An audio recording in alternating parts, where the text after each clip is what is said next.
दुनिया की राजनीति में गठजोड़ बनते बिगड़ते रहते हैं, है ना? लेकिन अगर हम इसे एक अनुभवी कूटनीतिज्ञ की नज़र से देखें तो मॉस्को और तेहरान के बीच जो रणनीतिक साझेदारी गहरी हो रही है वो सिर्फ कोई आम घटना नहीं है। सच कहूं तो ये एक नए युग की शुरुआत है। ये सैन्य समन्वय इस पूरे क्षेत्र में अमेरिकी प्रभाव को जड़ से बदल रहा है। हम यहाँ एक ऐसे जियोपॉलिटिकल चेस मैच की बात कर रहे हैं जहाँ चली गई हर एक चाल का असर सीधे पूरी दुनिया पर पड़ने वाला है। तो चलिए बिना वक्त बर्बाद किए इस इंटेलिजेंस ब्रीफिंग में गहराई से उतरते हैं। आज हम मुख्य रूप से इन चीजों पर फोकस करेंगे। नया कूटनीतिक चेस बोर्ड कैसे बिछ रहा है, रूस का वो खामोश शैडो वॉर, कैस्पियन सागर के गुप्त रास्ते, चोक पॉइंट्स और न्यूक्लियर चिप्स का खेल, और आखिर में ग्लोबल पावर एक्सेस में आ रहा ये बड़ा बदलाव। आगे बढ़ने से पहले चैनल को सब्सक्राइब करें और बेल आइकन को जरूर दबाएं ताकि आपको हर नए वीडियो का नोटिफिकेशन सबसे पहले। शुरुआत करते हैं इस नए कूटनीतिक चेस बोर्ड से जहां हमें एकदम से तेज हलचल और बदलती रणनीतियां देखने को मिल रही हैं। पिछले 48 घंटों में जो अचानक मूवमेंट्स हुए हैं ना, वो किसी भी एक्सपर्ट के लिए वाकई हैरान करने वाले हैं। जरा ईरान के विदेश मंत्री अरागची की इस मैराथन डिप्लोमेटिक दौड़ को देखिए। पहले पाकिस्तान, फिर ओमान, वापस पाकिस्तान, फिर सीधे रूस और एक बार फिर पाकिस्तान। एक सीनियर डिप्लोमेट होने के नाते मुझे ये बिल्कुल साफ नजर आ रहा है कि इन बैठकों में जो संदेश दिए जा रहे थे वो इतने ज़्यादा सेंसिटिव थे कि उन्हें फ़ोन या किसी भी सुरक्षित कम्युनिकेशन लाइन पर भी साझा नहीं किया जा सकता था। मतलब इन बातों के लिए आमने सामने बैठना ही इकलौता सुरक्षित विकल्प था। अब वॉशिंगटन की शुरुआती उम्मीदों और ज़मीनी हकीकत के बीच का ये फासला देखिए। सच में ये अंतर बहुत बड़ा है। वॉशिंगटन को लग रहा था कि भारी दबाव के बाद ईरान की सत्ता गिर जाएगी और जनता बगावत कर देगी। लेकिन असली रणनीतिक सच्चाई क्या रही? ईरान ने अमेरिकी रडारों को बड़ी ही कामयाबी से बेअसर कर दिया और 2 महीने तक चले इस भीषण संघर्ष में वो मजबूती से डटा रहा। और यही वजह है कि जो पुरानी प्रेशर टेक्निक थी ना, उसके नतीजे में अब वॉशिंगटन में एक गहरी चुप्पी छा गई है। चलिए आगे बढ़ते हैं रूस के खामोश शैडो वॉर की तरफ, जहां हम इस संघर्ष की छिपी हुई रणनीतियों को समझेंगे। आखिर कैसे एक ऐसा देश जिसे अंतर्राष्ट्रीय स्तर पर लगभग अलग थलग कर दिया गया हो, वो दुनिया की सबसे बड़ी ताकतों के सामने इतने लंबे समय तक टिका रह सकता है। यहाँ साइलेंट पार्टनर की ये जो रणनीति है ना, वो सबसे दिलचस्प है। इसे आप महाभारत के उस प्रसंग से जोड़कर देख सकते हैं जहाँ भगवान कृष्ण ने खुद हथियार उठाए बिना ही अर्जुन का मार्गदर्शन किया था। ठीक उसी तरह जियोपॉलिटिकल एनालिस्ट मानते हैं कि इस संघर्ष में रूस ने सीधे तौर पर युद्ध नहीं लड़ा, बल्कि ये खामोश रणनीतिक मार्गदर्शक की भूमिका निभाई। मतलब रूस ने पर्दे के पीछे से ईरान को अहम रणनीतियां और टूल्स दिए और फ्रंट लाइन पर ईरान लड़ता रहा। और इसी बात को पुतिन का ये बयान और भी पुख्ता करता है। चाहे जो हो जाए, रूस ईरान संबंध मजबूत होते रहेंगे।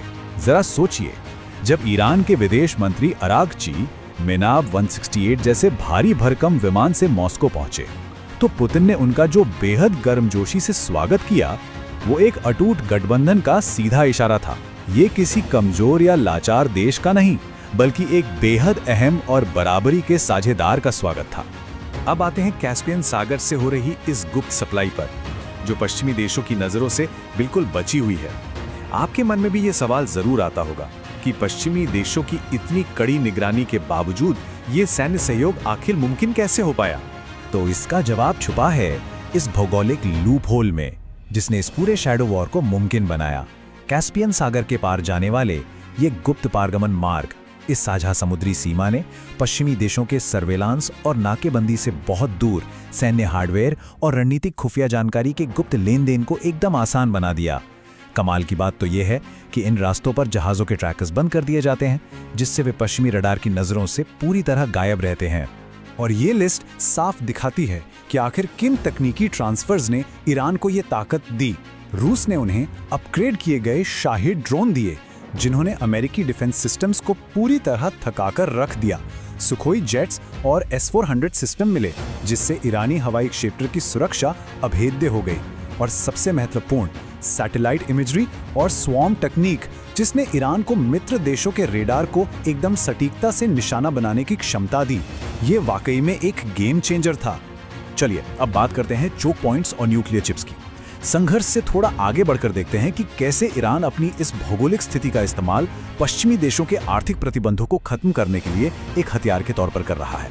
असल में ईरान ने किसी भी तरह के डी एस्केलेशन से पहले अमेरिका के सामने 3 बेहद सख्त शर्तें रखती हैं। पहली, स्ट्रेट ऑफ हॉर्मुज़ को बिना किसी रोक टोक के खोला जाए। दूसरी, ईरान के यूरेनियम संवर्धन कार्यक्रमों को जारी रखने की अनुमति मिले। और तीसरी शर्त, ईरानी परमाणु रिएक्टरों पर किसी भी तरह के हमले तुरंत बंद किए जाएं। इन शर्तों के अलावा जरा इस चौंकाने वाले आंकड़े पर गौर कीजिए, $2 मिलियन।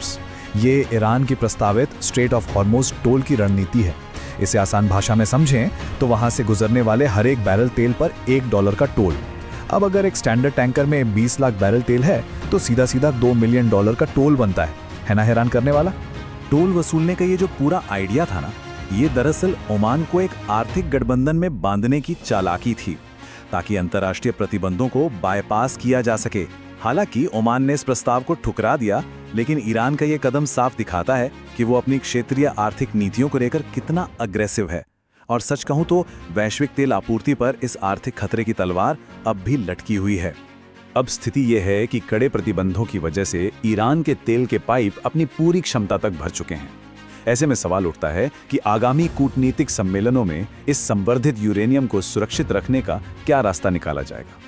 ईरान को अपने इस यूरेनियम को सुरक्षित रखने के लिए रूस जैसे एक समझदार साझेदार की सख्त जरूरत है, और यही जरूरत आने वाले समय में ग्लोबल न्यूक्लियर डिप्लोमेसी की दिशा तय करेगी। अब आते हैं हमारे आखिरी हिस्से पर, बदलता हुआ ग्लोबल पावर एक्सेस। अब हम देखेंगे कि कैसे ये सिर्फ एक काम चलाऊ सामरिक गठबंधन नहीं है, बल्कि दुनिया की सत्ता के ढांचे में एक परमानेंट बदलाव है। इस टाइमलाइन को देखिए, इससे पूरी तस्वीर साफ हो जाती है कि यह कोई रातों रात लिया गया फैसला नहीं था। 2007 में व्लादिमीर पुतिन की ऐतिहासिक तेहरान यात्रा, फिर 2011 में सुप्रीम लीडर खामेनेई के साथ अहम रणनीतिक बैठकें, 2022 में यूक्रेन युद्ध के लिए ईरान द्वारा रूस को शुरुआती ड्रोन तकनीक देना, और अब 2024 में एक मुकम्मल रणनीतिक, सैन्य और आर्थिक गठजोड़। ये दशकों से चली आ रही एक बेहद बारीकी से रची गई योजना का नतीजा है। कल और आज के बीच का ये फर्क देखिए, जो बिल्कुल साफ है। एक समय था जब ईरान एक अकेला अलग थलग पड़ा देश माना जाता था, जिसकी पूरी दुनिया एक सुर में निंदा करती थी।